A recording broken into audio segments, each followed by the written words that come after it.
बिस्मिल्लाहिर्रहमानिर्रहीम, अस्सलाम वालेकुम। मैं हूं शाहिद सकलैन और आप देख रहे हैं मेरा यूट्यूब चैनल। आज 7 नवंबर है, सोमवार का दिन है और आज की इस वीडियो में एक बार फिर हम बात करेंगे ज़हीर के केस की। एक दफ़ा फिर हम बात करेंगे मग़वी हज़ारा के केस की और उसमें कुछ नई चीज़ें, कुछ नए हक़ाइक़, और इसमें हम थोड़ा सा आज डिस्कस करेंगे कि आज जो कुछ सिंध हाई कोर्ट में हुआ, क्या वो ज़हीर की फ़ेवर में है या ज़हीर के अगेंस्ट है। इन्होंने कोशिश की कि वो शख्स जिसने इनको रिलीफ़ दिए, वो शख्स जिन्होंने किसी हद तक इनके हक़ में बेहतर फ़ैसले किए, उसके ख़िलाफ़ बाकायदा तौर पे एक कंपेन की गई। बाकायदा तौर पे जो इनके पे रोल के ऊपर जो पैसों की खातिर यूट्यूब करते हैं, उनसे बाकायदा तौर पर ना सिर्फ अदलिया के ऊपर इल्ज़ामात लगाए गए बल्कि उनको कंट्रोवर्शियल बनाने की कोशिश की गई। ना सिर्फ जस्टिस सलाउद्दीन पंवर को बल्कि जस्टिस जावेद कलोड़ो के हवाले से भी गलत किस्म की रिमार्क्स और बातें की गई और वो रिकॉर्ड का हिस्सा है, मैं वैसे नहीं कह रहा हूँ। बहरहाल, एक तो ये कंपेन की गई जजों के ख़िलाफ़। वजूहात दो थीं, एक ये कि जजेस के ऊपर प्रेशर बनाना और दूसरा वो हसरतें और उम्मीदें जो जज साहब के रिमार्क्स से उनको मिली थी, लेकिन वो आज पारा हो गई, चिकनाचूर हो गई। तमाम उम्मीदों के ऊपर पानी फिर गया। क्या चीज़ें हैं आज की इस वीडियो में आपको ये सारी चीज़ तफसील से बताएंगे। सिंध हाई कोर्ट में 2 दरखास्तों की समाअत और उसके ऊपर जस्टिस सलाउद्दीन पंवर का इनकार, ये सारा मामला आज की इस वीडियो का हिस्सा बनाएंगे और कोशिश करेंगे आपको थोड़ा आसान अल्फाज में समझाने की कोशिश करें। आज जी 2 दरखास्तों की समाअत थी। मुल्ज़िम ज़हीर जो है वो बहुत ज़बरदस्त तैयार श्यार हो के वकला की एक पूरी टीम के साथ जो है अदालत में पेश हुआ। अली काज़मी साहब उनके वकील पेश हुए और आज उम्मीद की जा रही थी ज़हीर की तरफ से कि क्योंकि जस्टिस सलाउद्दीन पंवर ने जब वालदैन की अपने सवाबी सवाबदीदी इख्तियार इस्तेमाल करते हुए वालदैन की मुलाकात करवाई थी, तो आपको याद होगा हमने भी वो चीज़ कोट की थी। जज साहब के रिमार्क्स बताए थे, उन्होंने कहा था कि जी अगर वालदैन की मुलाकात हो गई है तो फिर ज़हीर की भी मुलाकात होनी चाहिए।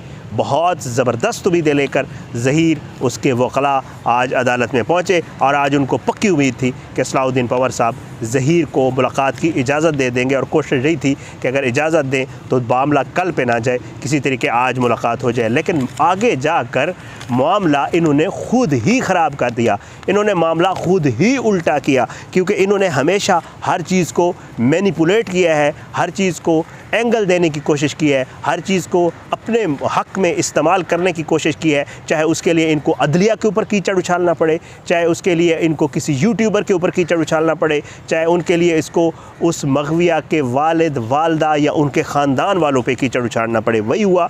इन्होंने पिछले दिनों से जस्टिस सलाउद्दीन पंवर के ख़िलाफ़ बाकायदा तौर पे एक कंपेन शुरू की हुई थी।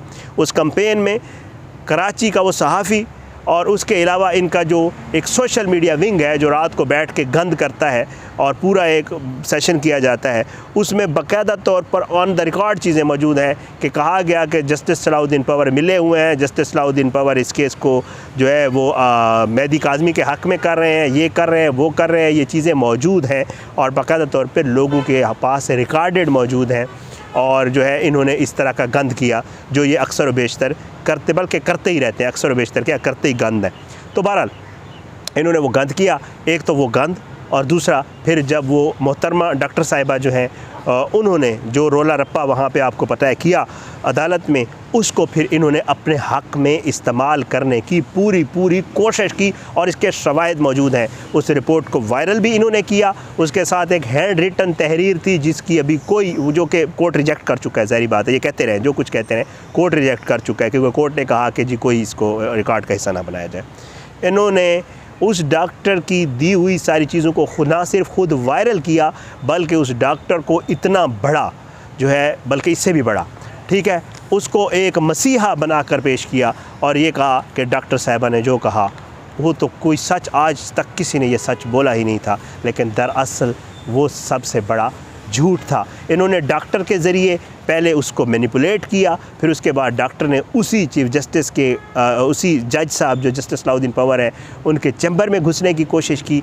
उनके अमले को बाकायदा डॉक्टर ने ज़दोकोब किया, कोर्ट के अंदर धमा चौकड़ी मचाई। कोर्ट के अंदर से पुलिस वालों को बाकायदा तौर पर, मैं ये लफ्ज़ यूज़ कर रहा हूँ, वहाँ पर सहाफ़ी जो मौजूद थे उन्होंने देखा, उन्होंने अपनी अखलाकियात को मद्देनज़र रखते हुए वीडियोज़ नहीं बनाई। शायद हुसैन भाई भी वहाँ मौजूद थे, लेकिन बताया यही गया कि डॉक्टर साहिबा को मजबूरन अमले को घसीट कर बाहर लाना पड़ा। और फिर उसके बाद डॉक्टर साहिबा ने अपने मामलात के लिए जज साहब के चैम्बर के दरवाज़े के बाहर धरना दे दिया और उनकी वो तस्वीरें इन्होंने ख़ुद ट्वीट की।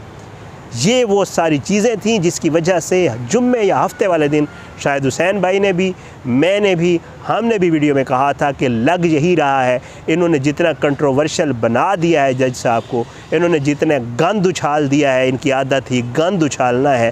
पहले ये आम शख्सियात के ऊपर, यूट्यूबर्स के ऊपर, वालदैन के ऊपर गंद उछालते रहे।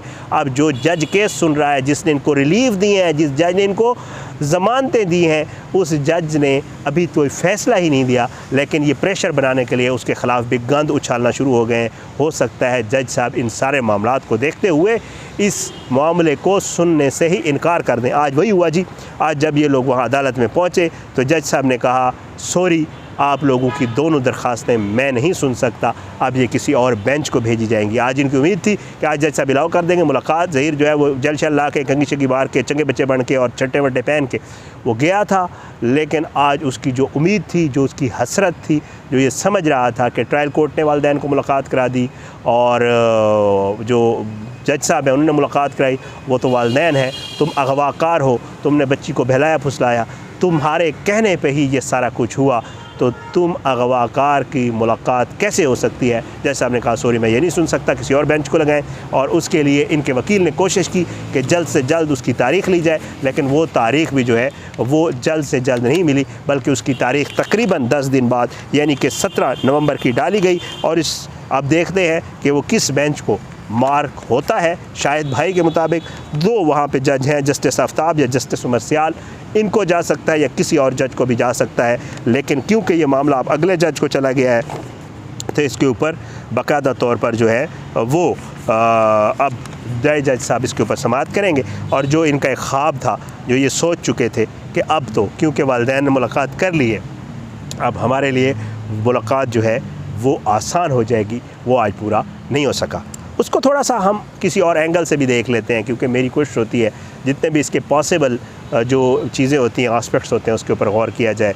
जज साहब जो है वो केस सुन रहे थे और जज साहब ने इनकार कर दिया। अब मसला जो है वो अब क्या होगा। अली काज़मी साहब के लिए भी ज़ाहिरी बात है परेशानी का इसलिए बायस है कि एक जज साहब होते हैं जो चीज़ें सुन रहे होते हैं, उनको उस केस की हिस्ट्री पता होती है, उनको पता होता है कौन कौन सी दफ़ात लगाई गई हैं, कौन कौन से गवाह हैं, इसमें कौन कौन से ऐसे ऑर्डर्स हैं जो इस केस में ऑलरेडी दिए जा चुके हैं, सारी चीज़ें।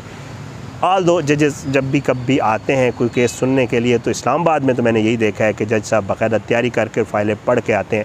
उनके आगे जब केस की फ़ाइल जाती है तो वो उनको याद होता है कि अच्छा ये वो वाला केस है, इसमें ये हुआ था, ये हुआ था, ये हुआ था। और सिंध में भी यही है, ज़ाहिरी बात है। तो अब ये भी एक मामला है कि अगर किसी नए जज के पास ये सारी चीज़ें जाएंगी तो फिर अब क्या होगा। ज़ाहिर है जब पवार साहब सुन रहे थे, पवार साहब ने इनकार कर दिया। पवार साहब को ये आइडिया हो गया कि ये तो बड़े गंदे लोग हैं, इन्होंने तो गंद ही उछालना है, इन्होंने तो मुझे वैसे ही कंट्रोवर्शियल बना दिया है सोशल मीडिया के ऊपर, तो इससे बेहतर है मैं ये गंदे लोग हैं इनकी दरख्वास्तें और ये चीज़ें सुनने से इनकार कर दूं। तो अब ये मामला जो है अब नए बेंच को, ये वाला मेरा ख़्याल है अब मज़ीद इसके ऊपर इंशाअल्लाह शायद भी इससे मज़ीद भी कंफर्म करेंगे और जिब्रान भाई से भी बात करूँगा कि ये वाला मेरे ख़्याल से ये दरख्वास्तें अब जो है वो चली जाएंगी और जज को, और बाकी जो केसेस और ट्रायल कोर्ट में भी चल रहा है और बाकी मामलात भी हैं वो उसी तरह चलते रहेंगे। ये आज की जी सिंध हाई कोर्ट से कार्रवाई थी और ये इनकी सारी कारस्तानियाँ थीं।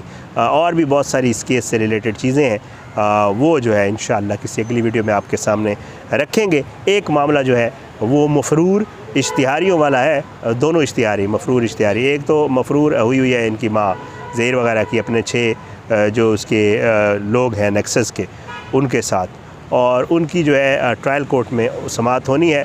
पुलिस ने बाकायदा तौर पे ये यकीन दहानी करवाई थी कि अगली समाअत के ऊपर जो है वो पुलिस, और इस सिलसिले में कहा यह गया था कि शायद रिंद साहब जो है सईद रिंद साहब, तो वो भी पंजाब में मौजूद हैं।